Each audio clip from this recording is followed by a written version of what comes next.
So students, welcome back. So now we are starting 7th chapter of history, that is non-cooperation movement म्हणजेच असहकार चळवळ. So in the Indian national movement, the period from 1947 to 1920 to 1947 is known as the Gandhian era. After the death of Lokmanya Tilak in 1920, the reins of national movement went into the hands of Mahatma Gandhi.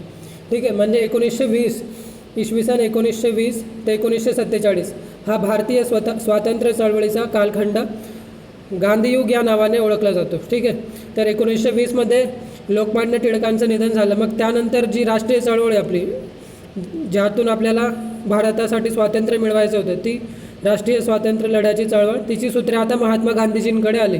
ठीक आहे, गांधीजींनी सत्य, अहिंसा, सत्याग्रह या सूत्राच्या आधारे भारतीय स्वातंत्र्य लढ्याला नवी दिशा दिली. ठीक आहे, आपल्याला माहितीच आहे की गांधीजी नेहमी सत्याग्रह की सत्याचा आग्रह आणि अहिंसेच्या मार्गाने आणि सत्य, ठीक आहे, या सूत्राच्या आधारे भारतीय स्वातंत्र्याला त्यांनी नवी दिशा दिली आणि नेहमीच या तिन्ही गोष्टींचा त्यांनी पुरस्कार केला. ओके, आणि आपल्या जीवनात त्यांनी शेवटपर्यंत हे पाळलं. सो ओके, नंतर मग गांधीजींच्या प्रभावी नेतृत्वामुळे राष्ट्रीय चळवळ अधिक व्यापक झाली. ओके, आणि भारताच्या स्वातंत्र्य लढ्याच्या नव्या पर्वाला सुरुवात झाली. Okay, so now next question for homework is by using which principles Gandhiji gave new direction to the freedom movement. So now next, role of Gandhiji in South Africa, म्हणजे गांधीजींचे दक्षिण आफ्रिकेतील कार्य.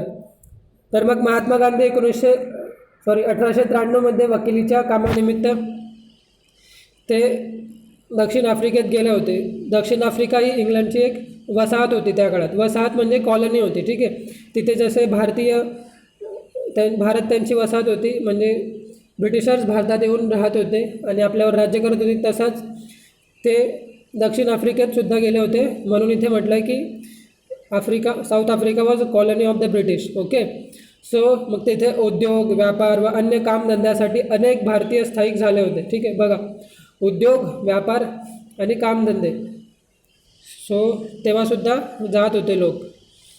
तेथील हिंदी लोकांना गुन्हेगारांसारखे वागवले जाई, त्यांच्या जागी अपमान केला जात असे. 1906मध्ये शासनाने एका आदेशान्वये कृष्णवर्णियांना मग ओळखपत्र बाळगणे सक्तीचे केले होते. त्यांच्या स्वातंत्र्यावर बंधने घातली होती. या अन्यायाविरुद्ध गांधीजींनी सत्याग्रहाच्या मार्गाने तेथील लोकांना न्याय मिळवून दिला. Okay, so now next question for homework is write a short note on work of Gandhiji in South Africa और role of Gandhiji in South Africa. So now next, Gandhiji arrives in India म्हणजे काय, तर गांधीजींच्या आता भारतात आगमन झालं. तर 9 जानेवारी 1915मध्ये गांधीजी दक्षिण आफ्रिकेतून भारतात परतले. नामदार गोपाळ कृष्ण गोखले यांच्या सल्ल्यानुसार मग त्यांनी देशभर दौरा केला. ठीक आहे, सामान्य लोकांचे दुःख, दारिद्र्य पाहून ते सुद्धा स्वतः दुःखी झाले. So he became sad. Okay, and then त्यांनी मग राष्ट्रसेवेचे व्रत घेतले. अहमदाबादजवळ साबरमती नदीच्या काठी ते आश्रमात राहू लागले. ओके, आणि मग सर्व सामान्य जनतेला न्याय मिळवून देण्यासाठी मग त्यांनी सत्याग्रहाचे एक अभिनव तंत्र त्यांनी अवलंबले. ओके, सत्याग्रहाचे तत्त्वज्ञान, आता फिलॉसॉफी ऑफ सत्याग्रह.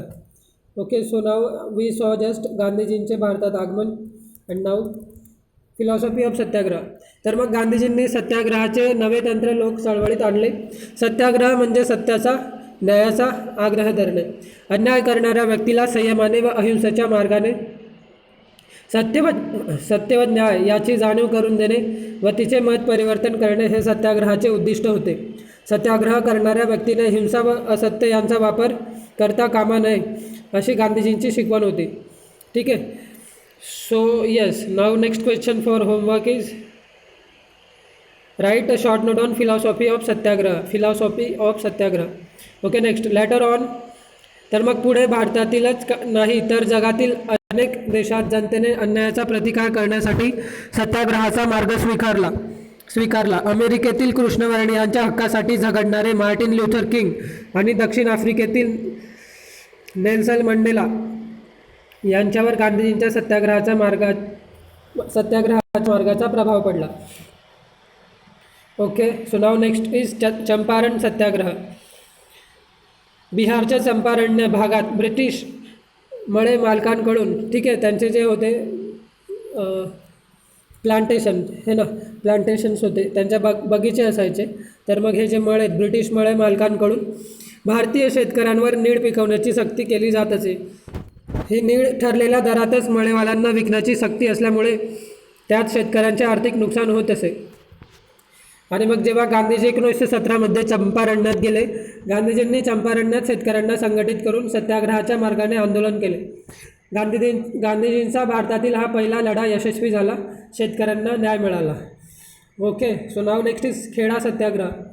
तर मग गुजरातमध्ये हा खेडा जिल्हा, त्यामुळे मग आता गुजरातमधील खेडा जिल्ह्यात सतत पडलेल्या दुष्काळामुळे पिकांची स्थिती अत्यंत वाईट होती. तरीही सरकारकडून सक्तीने मग शेतसारा जो कर होता तो वसूल केला जातच होता. मग गांधीजींनी शेतकऱ्यांना शेतसारा न भरण्याचा सल्ला दिला. तेव्हा स्थानिक शेतकऱ्यांनी 1918मध्ये खेडा जिल्ह्यात साराबंदीची चळवळ सुरू केली. गांधीजींनी चळवळीचे नेतृत्व स्वीकारले आणि अल्पावधीतच मग सरकारने शेतसारा माफ केला. ओके, नेक्स्ट अहमदाबादचा मग कामगारांचा लढा, वर्कर्स मुवमेंट ॲट अहमदाबाद. तर मग पहिल्या महायुद्धाच्या काळात महागाई प्रचंड वाढली होती. गिरणी कामगारांनी वेतनवाढ मागितली, पण गिरणी मालकांनी या मागणीला नकार दिला.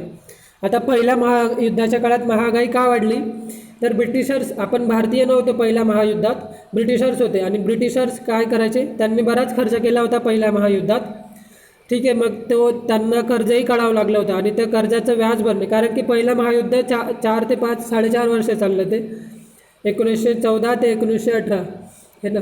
तर मग याच्यात त्यांचा बराच खर्च झाला आणि मग ते कर्ज त्यांनी जे घेतले होते त्याचं व्याज भरणे किंवा कर्जाची रक्कम भरण्यासाठी मग त्यांनी भारतीयांवर कर वाढवले. आता कर वाढवल्यानंतर मग शेतकऱ्यांना जास्त मेहनत करावी लागली तेवढा कर भरण्यासाठी.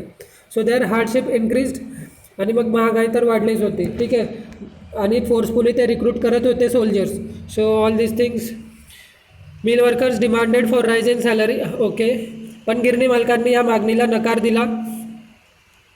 गांधीजींच्या सल्ल्यानुसार कामगारांनी संप व उपोषण केले. गांधीजी कामगारांबरोबर उपोषणाला बसले. शेवटी गिरणी मालकांनी माघार घेतली व कामगारांना वेतनवाढ दिली.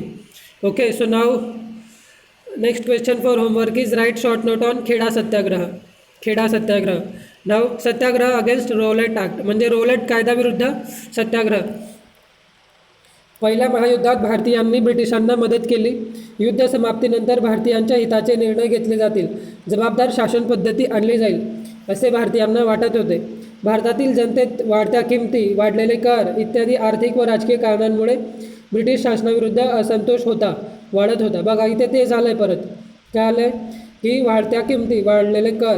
तर कर का वाढवले होते, तर त्यांना तिकडे कर्ज त्यांचं फेडायचं होतं आणि सप्लाय पण कमी झाला होता वस्तूंचा पहिल्या महायुद्धामुळे, तर किमती वाढल्याच होत्या. सो पहिल्या महायुद्धात भारतीयांनी ब्रिटिशांना मदत केली. यस, आपण त्यांना मदत केली. आपले सोल्जर्सही त्यांनी फोर्सफुली नेले होते. युद्ध समाप्तीनंतर भारतीयांच्या हिताचे निर्णय घेतले जातील, ठीक आहे, असे त्यांनी आश्वासन दिले होते की आपल्यासाठी नवीन काही योजना आणल्या जातील, नंतर रिस्पॉन्सिबल शासन पद्धती आणली जाईल असे भारतीयांना वाटत होते. बट तसं काहीच नाही झालं, उलट भारतीयांवर अन्याय झाले, किमती वाढवल्या, कर वाढवले. सो ब्रिटिश शासनाने मग हा असंतोष दडपण्यासाठी व त्यासंबंधी उपाययोजना सुचवण्यासाठी सर सिडनी रोलट या अधिकाऱ्याच्या अध्यक्षतेखाली एक समिती नेमली. या समितीच्या शिफारसीनुसार 17 मार्च 1919मध्ये केंद्रीय कायदेमंडळातील भारतीय सभासदांनी केलेल्या विरोधाला न जुमानता नवीन कायदा केला, ठीक आहे. त्याला रोलेट कायदा असे म्हणतात. या कायद्याने कोणत्याही भारतीयाला विना चौकशी अटक करण्याचा, न्यायालयात खटला न भरता तुरुंगात डांबण्याचा अधिकार सरकारला देण्यात आला. या कायद्याने दिलेल्या शिक्षेविरुद्ध अपील करण्यास मनाई करण्यात आली. भारतीयांनी या कायद्याला काळा कायदा असे संबोधले, ब्लॅक ॲक्ट. या कायद्याविरुद्ध देशभर संतापाची लाट उसळली. ओके, आणि मग गांधीजींनी या कायद्याविरुद्ध सत्याग्रह पुकारला. 6 एप्रिल 1919 मध्ये रौलट कायद्याला विरोध करण्यासाठी देशव्यापी हरताळ पाळण्याचे आवाहन केले गेले. या आवाहनाला मग भारतीयांनी मोठ्या प्रमाणात प्रतिसाद दिला. ओके, सो आता इथे बघा की काय झालं होतं.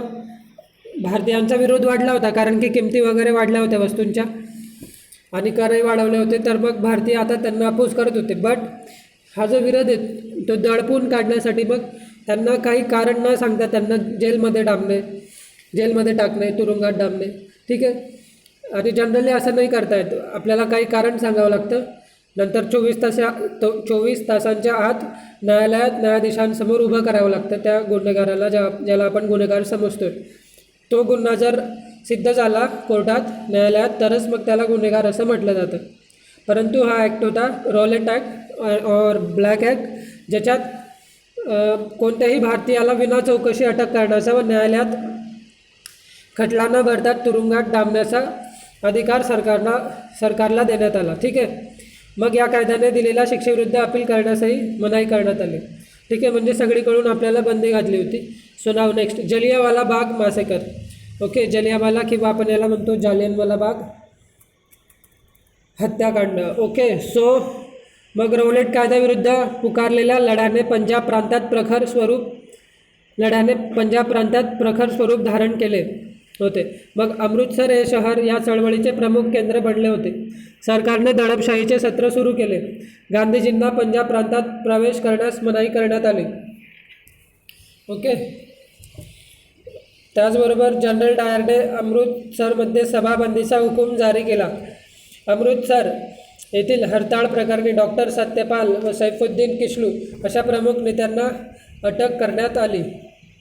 मग या घटनेच्या निषेधार्थ 13 एप्रिल 1911 रोजी अमृतसर येथील जलियांवाला किंवा जालियनवाला बागेत बैसाखी सणाच्या निमित्ताने सभा आयोजित करण्यात आली होती. यावेळी जनरल डायर लष्करी गाड्या घेऊन तेथे आला. मग त्याने काय केलं की जालियनवाला बाग मैदानाला एकच बाजूने असलेला अरुंद रस्ता अडवला गेला. ठीक आहे. व निशस्त्र निरपराध जनतेवर पूर्वसूचना न देता बेछूट अमानुष गोळीबार केला गेला. मग बंदुकीच्या 1600 फेरी झाडल्यानंतर दारुगोळा संपल्यामुळे 1660. ठीक आहे, गोळीबार बंद झाला. या हत्याकांडात सुमारे 400 स्त्री पुरुष मरण पावले. असंख्य लोक जखमी झाले. गोळीबारानंतर लगेच संचारबंदी पुकारल्यामुळे जखमींवर ताबडतोब उपचार होऊ शकले नाहीत. संपूर्ण पंजाबात लष्करी कायदा लागू करून शासनाने अनेकांना तुरुंगात डांबले. ठीक आहे. मग या हत्याकांडास पंजाबचा गव्हर्नर मायकेल ओडवायर हा जबाबदार होता. ठीक आहे. देशभरात या कायद्याचा निषेध केला गेला. हे नाव लक्षात ठेवा, जनरल मायकेल ओडायर.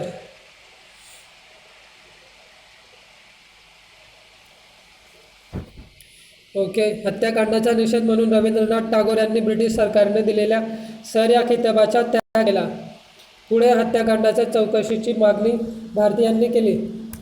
ठीक आहे. मग ह्या मागणीसाठी मग सरकारने हंटर कमिशनची स्थापना केली. ओके, तर हे महत्त्वाचं आहे की right short note on. So now next question for homework is write short note on Jallianwala और जलियांवाला बाग मॅसेकर. ओके, हे नावं महत्त्वाचे आहेत. ही तारीख 13 April 1919 on Baisakhi day. Okay, general डायर 1660 rounds, 400 people, and then this. Sir. So now next is our Khilafat movement. Muslims all over the world regarded the ruler of Turkey as their religious leader. म्हणजे काय, खिलाफत चळवळ आहे. तर तुर्कस्थानचा जो सुलतान होता, मग तो जगभरातील मुस्लिमांचा खलिफा म्हणजे धर्मप्रमुख होता. पहिल्या महायुद्धात तुर्कस्थान आता इंग्लंडच्या विरोधी गटात होते. मग युद्धात भारतीय मुस्लिमांचे सहकार्य मिळवण्यासाठी युद्ध समाप्तीनंतर खलिफाच्या साम्राज्यास धक्का लावता येणार नाही असे आश्वासन इंग्लंडच्या प्रधानमंत्र्यांनी दिले. पण युद्ध समाप्तीनंतर इंग्लंडने हे आश्वासन पाळले नाही. त्यामुळे मुस्लिमांमध्ये संतापाची लाट उसळली. खलिफाला पाठिंबा देण्यासाठी भारतीय मुस्लिमांनी जी चळवळ सुरू केली तिला खिलाफत चळवळ असे म्हणतात. या प्रश्नावरून जर हिंदू मुस्लिम ऐक्यावर आधारित राष्ट्रीय चळवळ सुरू केली तर सरकार निश्चितच वठणीवर येईल असे गांधीजींना वाटू लागले. त्यामुळे गांधीजींनी खिलाफत चळवळीला पाठिंबा दिला. सरकारशी असहकार करण्याचा गांधीजींचा प्रस्ताव खिलाफत कमिटीने मान्य केला. ठीक आहे, या काळात हिंदू मुस्लिम ऐक्य विशेषत्वाने दिसून आले. Okay, so this thing is also important की तुर्कस्तानचा सुलतान हा जगभरातील मुस्लिमांचा खलिफा म्हणजे धर्मप्रमुख होता. आणि मग इंग्रजांनी त्यांचे जे प्रॉमिस त्यांनी दिले होते ते पाळले नाहीत आश्वासनं. मग युद्धसमाप्तीनंतर मुस्लिमांमध्ये संतापाची लाट उसळली आणि मग भारतीय मुस्लिमांनी खलिफाला सपोर्ट करण्यासाठी जी चळवळ उभी केली तिला म्हणतात Khilafat movement. Okay, so now next we will study non cooperation movement. So but before that next question for homework is write short note on Khilafat movement.